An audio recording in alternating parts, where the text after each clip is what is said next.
Hi, my name's Richard Holden. I'm a Professor of Economics at UNSW Australia Business School, and I joined the faculty about 4.5 years ago. Prior to that, I was on the faculty at the University of Chicago Booth School of Business, and before that at the MIT Sloan School of Management. I'm going to talk today about the Greek financial crisis, or the Greek debt crisis, which captivated and terrified the financial world in the middle of last year. In short, what happened was that Greece joined the euro, adopted the euro as its currency, giving up the drachma around the time of the formation of the eurozone, and persistently ran fairly large government deficits and racked up a great deal of government debt. That all went okay until the financial crisis of 2007-2008 that affected everyone around the world. At that point, things went badly in a lot of economies, but in Greece, GDP dropped by a very large amount. It also dropped by similar amounts in countries like Italy and Spain and Portugal, but Greece was badly hit as well. And at that point, because the deficits got larger and larger, the debt ballooned out. So in 2008, debt as a percentage of GDP, a good measure of the ability to repay it, was around 110%. By 2015, the start of 2015, that debt level was up to over 175%.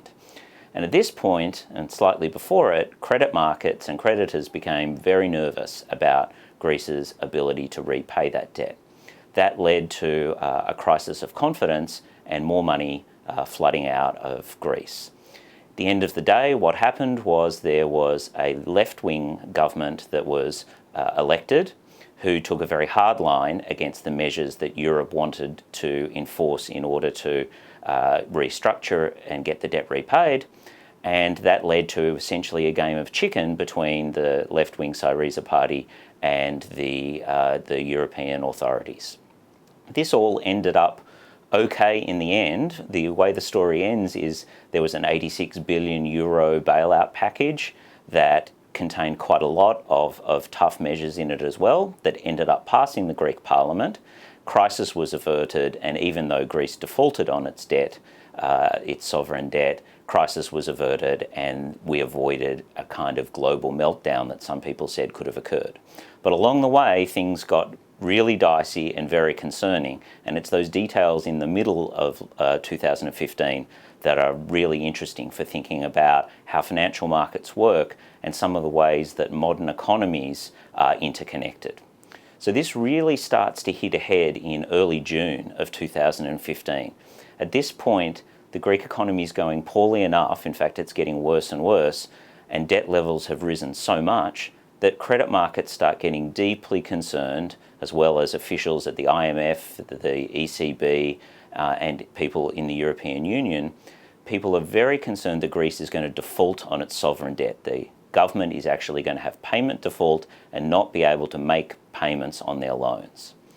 The left-wing Syriza party, headed by Alex Tsipras, who is the Prime Minister, and their finance minister, Yanis Varoufakis, who interestingly used to be a lecturer at the University of Sydney when I was an undergraduate there, took a very hard line and said that the Greek people shouldn't be forced to undergo so-called austerity measures, and that Europe had to renegotiate this debt and that they weren't going to pay it otherwise. And they said some very strong things along the way. In fact, the finance minister, Mr. Varoufakis, I should say Dr. Varoufakis, went so far as to call his negotiating partners terrorists, something that didn't go down particularly well with those negotiating partners, and basically said, we're not going to repay no matter what, we don't care about default, and we're willing to go off the euro, an event that became known as Grexit, if you like, Greece's exit from the euro.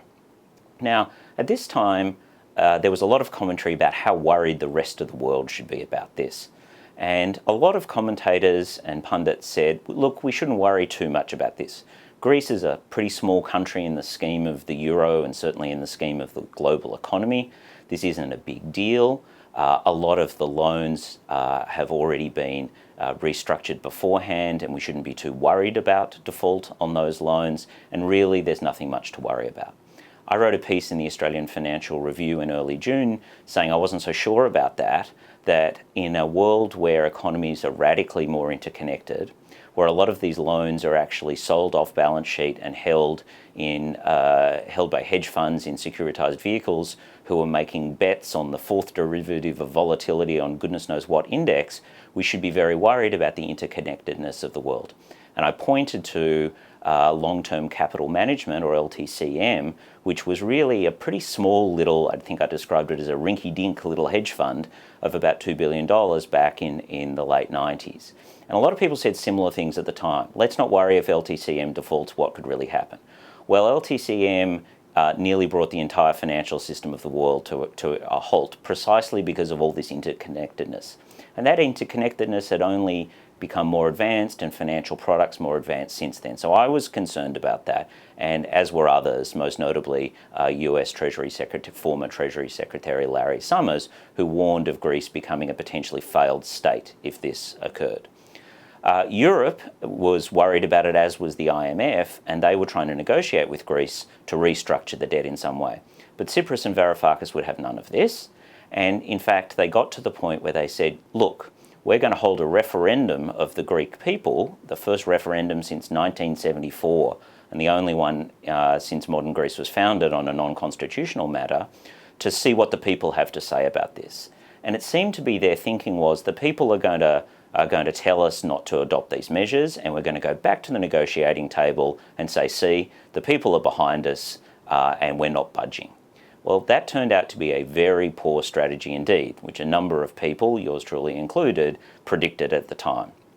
All that happened was that used up roughly 2 weeks of time. Now, you might not think that 2 weeks would matter, but what was going on at the time was there was basically as much capital flight as possible out of Greece. The government had put in capital controls, so it was hard to get money out, but not impossible.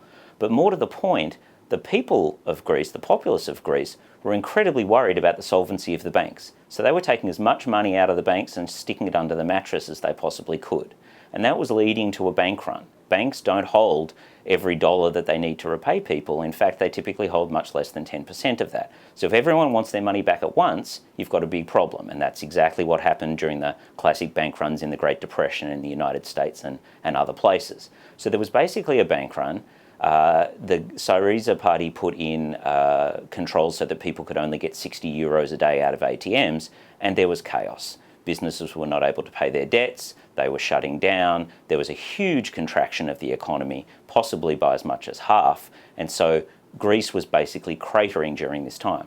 So when Tsipras and Varoufakis wanted to go back to the negotiating table, they were actually in a much worse bargaining position than they had been when they started out. Not only had they defaulted, they were now in a position where, without a major bailout, they were going to be in no position for the economy to keep functioning. There was a real possibility of chaos on the streets, the possibility of martial law having to be put in force, and that was not a good negotiating position to be in when they had to go back to the table.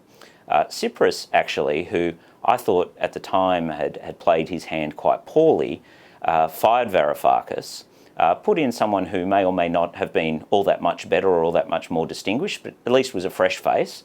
He didn't do too well in his first meeting in negotiations, but Tsipras managed to shepherd a package through the parliament that included quite a lot of these so-called austerity measures that had been asked for in the first place.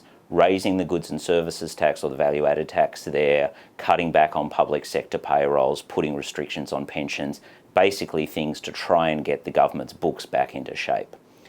That surprisingly passed Parliament, and it's a reflection of just how dire the situation was that it did, and in fact how dire the situation was that Tsipras, who was vehemently against all of this stuff just a month or two before, managed to shepherd it through the Parliament.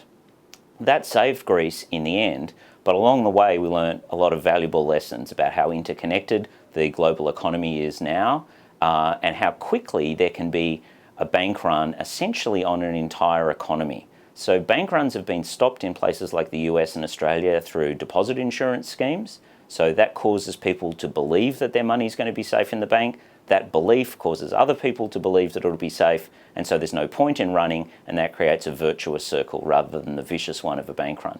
But bank runs on economies can still occur because of these sophisticated financial instruments. And that was one of the big learnings from the Greek crisis. It would have been good if we didn't have to go through the turmoil that we did in order to learn that lesson. The other one, and Paul Krugman of the New York Times and others pointed this out, is a very basic lesson of economics, which is Greece, by adopting the euro, had tied itself to monetary policy of the European Union. And what they desperately needed as their economy cratered and their debt ballooned was to be able to devalue their currency. So imagine the Australian dollar going from $1 against the US to 40 or 50 cents on the dollar. That would put us in a position where we were able to effectively reduce debts and make those payments and make the economy more flexible. That flexibility was taken away by being tied to the euro. And so one of the other lessons that came from this is that having a large eurozone where you've got countries with disparate economic conditions all tied to the same monetary policy is a dangerous thing. That was a lesson that, dare I say it, economists pointed to at the time of the creation of the eurozone, but is all the more pointed going forward.